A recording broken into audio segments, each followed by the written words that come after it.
Ginga ginga.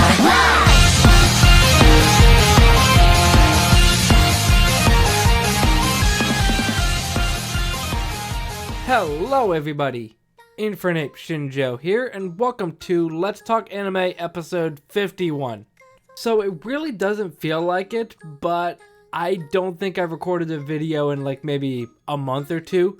So I'm a little bit out of it at the moment, and considering the fact that I just woke up, this is going to be a fun video. But just like before, I got 3 recommendations from viewers, so let's get started. And the first one is Violet Evergarden. So a little bit of background, I recorded this video once before, and outside of Evergarden, my thoughts on everything is just going to remain the same because initially I recorded this after watching the first 3 episodes of Violet Evergarden, I believe, and I was just going to leave it at that. But I figure I record these so far ahead, I'll just finish watching Violet Evergarden and give my full thoughts on it.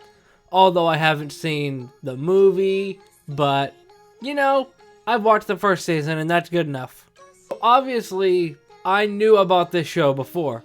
If I'm not mistaken, it was in the running for top anime of the year, or it actually won anime of the year in 2018 or 2017, one of those 2 years, I can't remember.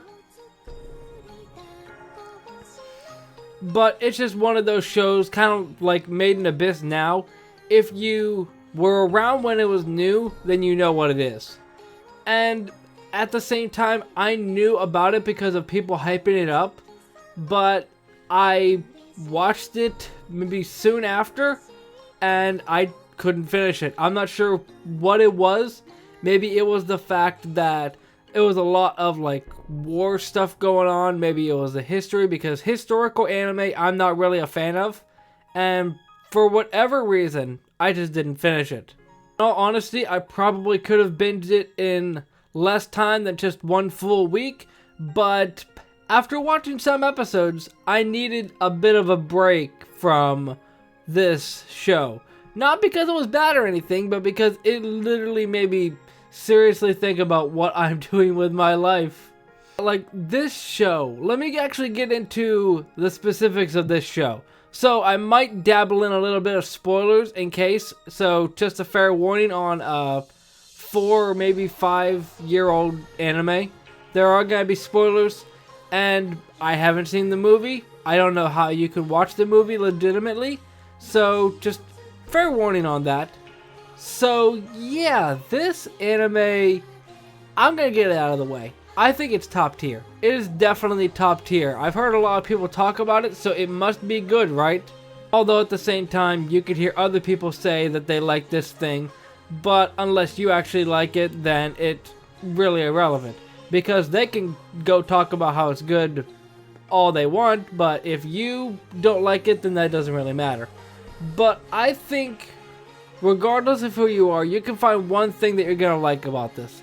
It has a very moving story. It has very interesting characters. It's just plain old beautiful. I mean, I'm thinking of the episode where Violet's literally walking across the water. That scene is just absolutely gorgeous. And it's very weird to think because with everything going on now, or recently with KyoAni Studios, this is probably one of their last things that they put out, maybe next to Sarune.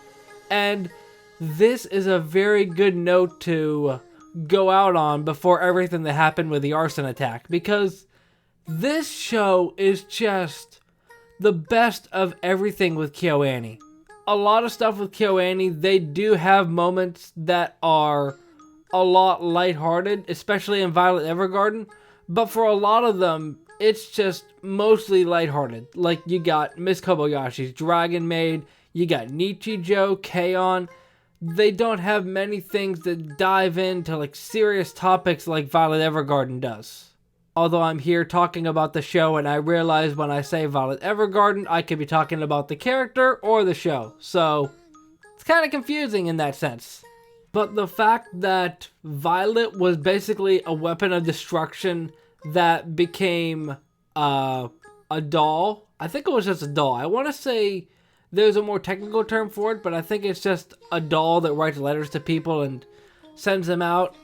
That's just an interesting concept that hasn't really been done yet. Like, granted, this is like early history sort of time. I'm not really sure if they actually say, but it just seemed from how everything is being set up, it seems like it's like early, maybe 19th century. I'm not sure. I don't know if they ever explain. But just this show's concept is interesting in itself. And then you throw in the gut-wrenching stories. Episode 10 certainly rings a bell when I think of gut-wrenching stories.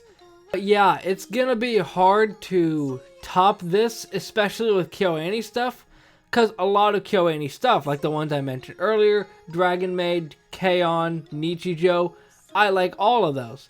But I think unless something else comes out, I think that Violet Evergarden is going to be my favorite KyoAni production. And one thing that I kept on my notes, I didn't really re-edit my notes after watching the full show. The only negative that I wrote was hoping that Violet strays away from focusing everything on the Colonel throughout the show.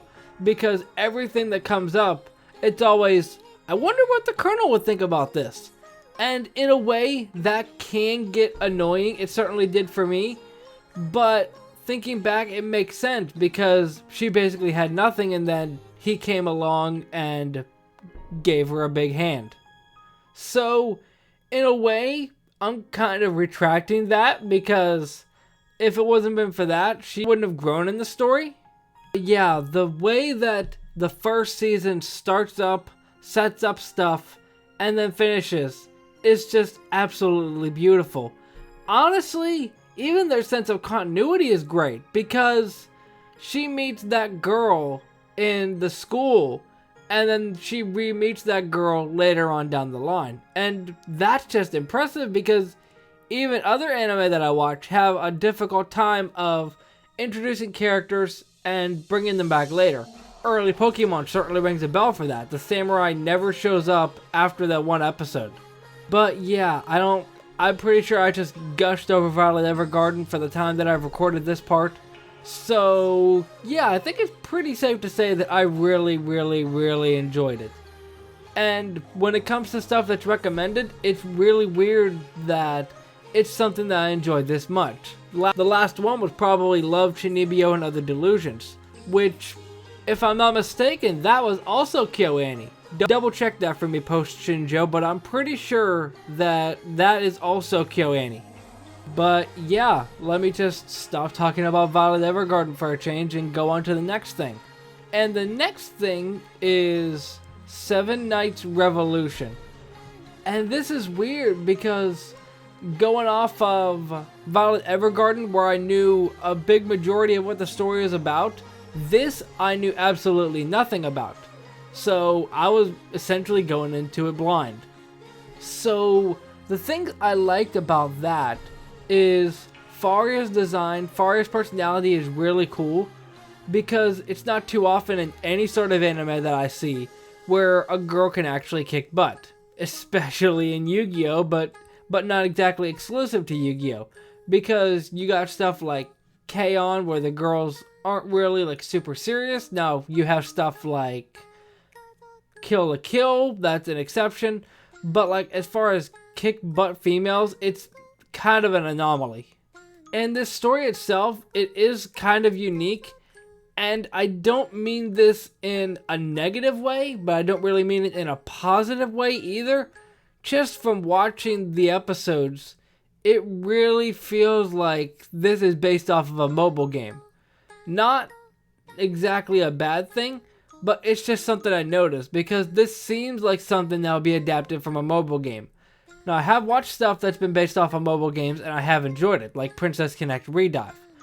But this, I don't know. If I can look at something and automatically say, oh, this is from a mobile game, and say that in a negative way, that's kind of iffy on my part. That's kind of making me question what exactly it brings to the table. Because it's not exactly an isekai, but it certainly seems like an isekai. Because the main dude is essentially the chosen one, in a way. And that is certainly a thing that happens with isekai. All this might be debunked if this isn't based off of a mobile game, but just from how it's set up, it certainly seems like it is. But yeah, like I said, the story is kind of unique, but in a way, it kind of isn't. I mean, I like some aspects of it, but just the fact that it all boils down to, okay, we're all going to school now, and we're all part of the student council. The 7 Knights here, we're all the student council. Oh, would you look at that? We only have 6 people. Oh, let's just bring this kid in. Oh, what's his name? Nemo? He must have watched a Disney movie recently. Yeah, let's just bring him in. Let's make it 7. Granted, that might be just my idiot self looking too deep into this, but like, I literally saw the scene of the student council being introduced, and I'm thinking, 6 people. Gee, I wonder who's gonna be introduced. Like, it's clever when you do stuff like that and you don't catch on to it, but if it's something that's so obvious, then that's just kind of questionable for me. Although at the same time, I don't want this to be an entire rant, but at the same time, I've only seen 2 episodes. It might change by the time that I most likely won't finish everything. Although at the same time, these are all my thoughts based off of 2 episodes. It just seems kind of cookie cutter, and the whole Chosen One storyline is like super overdone. Although I don't want it to be too negative, because I have to keep in mind that people recommended this to me, so that must mean that they like it themselves. It's just not something that I personally enjoy. But it's just minor things like Nemo basically not having a backbone, and the student council being set up with 7 people, not to mention they're just going to a school instead of actually fighting the big bad. Just minor stuff like that is just, it's just very nitpicky for me to notice when I'm watching stuff like this. Although at the same time, just because something makes no sense doesn't necessarily mean I'm gonna nitpick at it. I mean, Kill la Kill, I already mentioned that in this episode. It makes very little sense at the start whatsoever, and I just enjoy it anyway. It helps that it's a fun show to watch, and its over-the-topness kind of makes sense. But with this, it seems like it's trying to be serious, so stuff like the wacky zaniness doesn't really make sense to me. But I don't know. Let's move on to the next thing. The last topic is Tokyo Revengers, which I think might actually still be going on by the time that I'm recording this video. I'm pretty sure it's still going on. I'm not sure if it's finished. I can only assume that it was set up for 2 core, because I think I've seen that there are over 12, 13 episodes of it, so that's probably it. Although with that being said, this is going to be a short segment because I've only seen the first episode. Kind of like with Violet Evergarden initially when I recorded this, I watched the first episode and I thought that this is really good, so I'll continue watching more of it later down the line. But that's kind of difficult to make when I want to record and get the video out before I finish watching everything, because I don't want to feel pressed for time to watch something. Just from the first episode, I'm already kind of hooked. The fact that it's time travel that actually makes sense is really cool to me. The way they set up everything, like the main dude is just chilling at home, and that he remembers his friends from high school, and then the gang, and then when he goes back in time, more and more things get uncovered. Although from what I did see, there's a regular version of each episode and also an uncensored version. So I'm really wondering what happens in Tokyo Revengers later down the line, that there has to be 2 different versions. Yeah, this show is actually really good. It's just that I'm crunched for time a lot when I'm recording videos that I didn't get a chance to watch past episode 1. Although, by the time that this video is out, I probably have watched past episode 1, so really all of that's irrelevant. So, those are my thoughts on Violet Evergarden, 7 Knights Revolution, or whatever it's called, I think that might actually be it, and Tokyo Revengers. Let me know what you think down in the comment section, especially with 7 Knights if you've watched it, because I feel like that's the one I'm gonna get the most flack for. Because Violet Evergarden, Tokyo Revengers, it makes sense. People like that stuff. But Seven Knights, I'm not sure if it's an unpopular opinion and not like it or not. But, you can let me know that. If you enjoyed, hit that like button. Subscribe if you haven't. If you have any recommendations for Let's Talk Anime, you can leave them down in the comment section. I'll get to them when I get to them. But until then, Momentai.